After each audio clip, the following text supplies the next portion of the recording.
Aaron, what made you, with the lineup, what made you more open to putting some of the lefties together? Just where I think we're at right now, where G's at. That was kind of one of my bigger deliberations over the last couple days before ultimately deciding on it last night. I just feel like that's where we're at right now. That's what we need to go with. Go to Andy in the middle. Do you have to feel out a little bit with Nestor, like how you can use him in terms of how he recovers, consecutive days, things like that? You go into that a little unsure until you see how he bounces? Yeah, no question. Because ultimately, I want to protect him and make sure he's in a good spot. So, we'll see day to day just where he's at and how it's going. Do you think going in, like if he comes in and faces a few batters, you might have him a day after that? Or is it too early to say? Yeah, probably too early to say. And we go to Jake right across the aisle.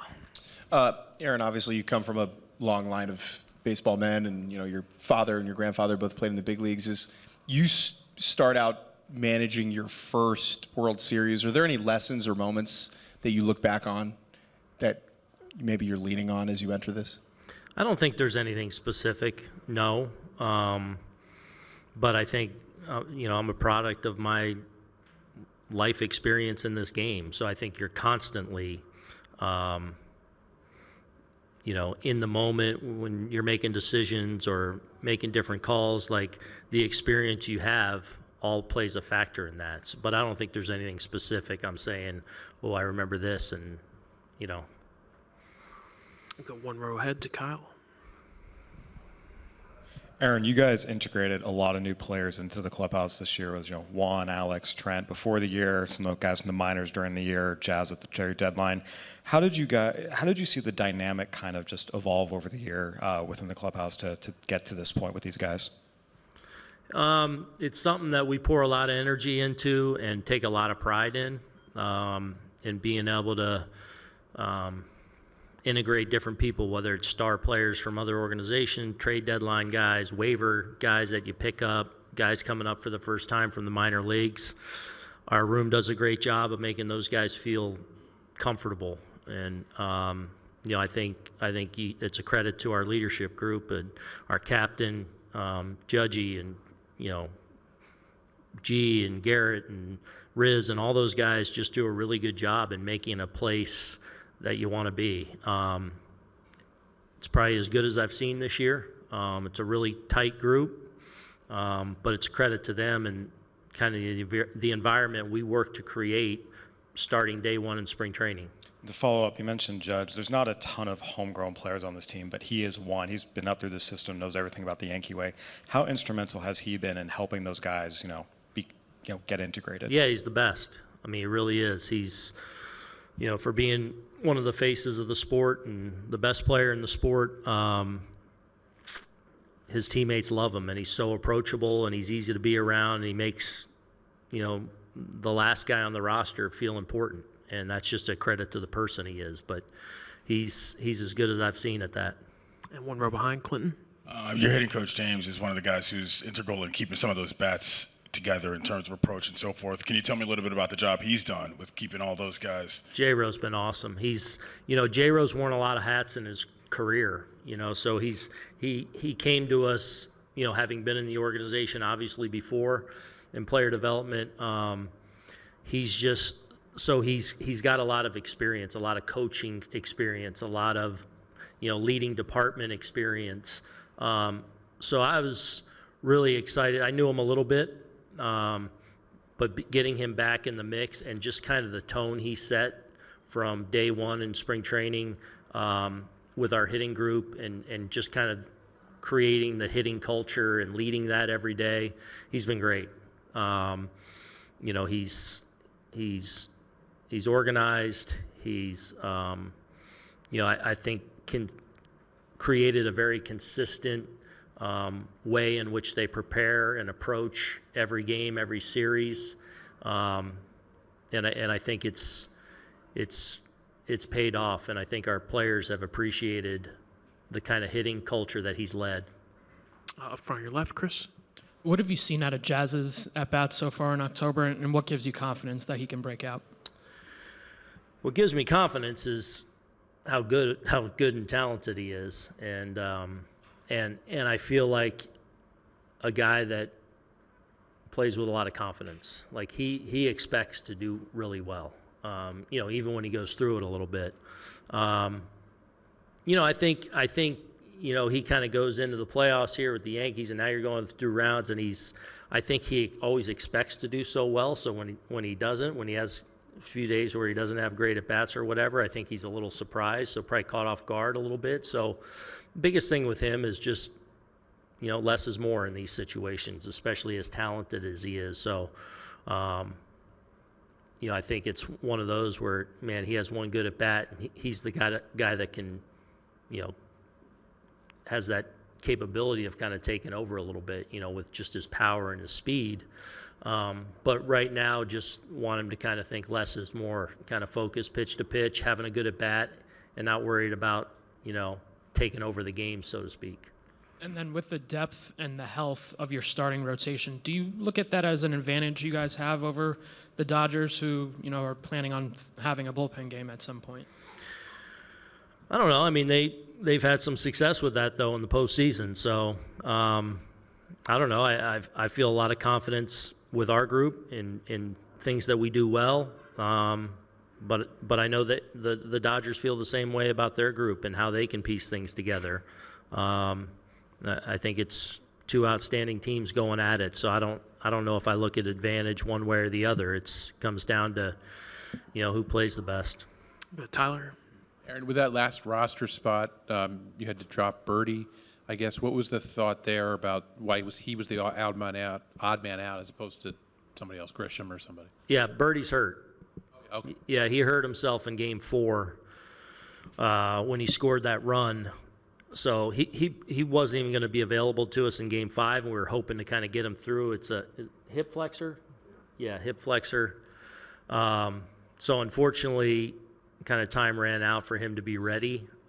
So that's a blow for us. I feel like he plays a really important role for us. So not something I necessarily would definitely didn't want. So feel for him though right now because he I think was playing a really important role for us, especially in those first 2 rounds. But unfortunately, just not enough to get back for this one. The great Scott Miller on your left. Aaron, going into managing your first World Series, obviously it's all about winning. You have a lot on your plate. As you're going through, are there any things you're telling yourself, like, advice to yourself, hey, slow things down along that realm? And if so, how's that all going? It's going all right. I got my family here, and try and enjoy it with our team, and understanding what an important time of year this is for all of us.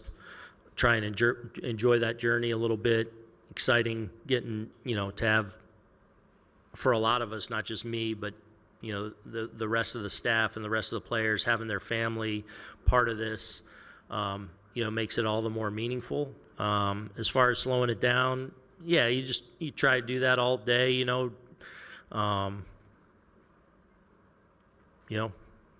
spend time in prayer and just trying to, know we're prepared and go out there and once 5:08, or I heard it's 5:11, bless you. Now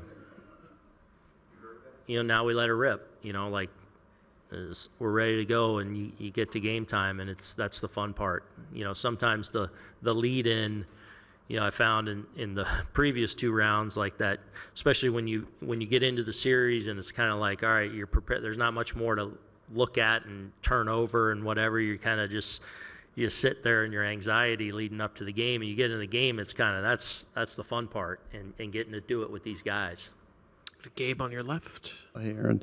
Bullpens are so volatile, and both units have been so great this postseason. How do you feel about your guys coming into this series, and is it challenging to stay proactive in spotting maybe slippage in guys or anything like that this time of year, as opposed to maybe being reactive after something unfortunate happens? I feel great about our group. I felt that way really for the last, I feel like it's really started to come together down there for us over the last 6-8 weeks. The way I've kind of said it is it's a really complementary group. Like I feel like we have a number of guys down there with different strengths and different looks that hopefully serve us well in different parts of the lineup on given days. So, I mean, you try to be ahead of things as much as you can and prepared for situation. Hopefully, doesn't always work out, but you try and get guys in positions where they have the best chance to succeed. And I feel like we have a number of guys, even against a great lineup like the Dodgers, that have a chance to do that. Do two last ones shy in the back. Aaron, how do you look at approaching and matching up against the top three of the Dodgers lineup with your bullpen? Do you look at handedness in certain situations, and because it's left, right, left, you want to try to find opportunities to use your lefties for Shohei? Not necessarily. You want to give them different looks, and that's where I mean where we have complementary pieces down there where I feel like, yeah, we have some lefty looks, but we have some righties that are, really good at getting lefties out. So, hopefully being able to mix that up a little bit throughout the series serves us well, but I do feel like, look, I mean, it's Shohei, so you never feel like you have a great matchup, but hopefully you have a handful of guys that have a chance to neutralize them a little bit.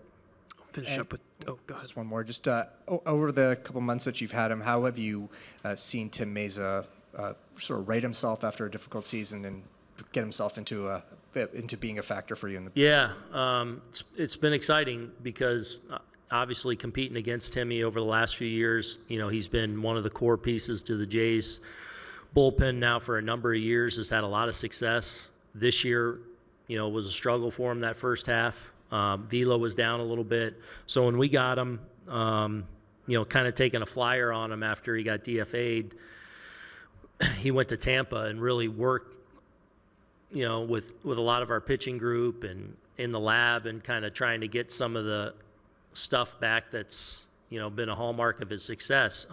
We saw some of that stuff tick up, and really when he got the opportunity and got called up with us, did a nice job. So, he's become an important member down there. We'll finish up with Dave, 5 rows on your right. Aaron, does being the Yankees help with this as far as just because of the pressure and the attention that you guys have all year? Or does coming to the World Series still leave you a bit awestruck just because it is the World Series?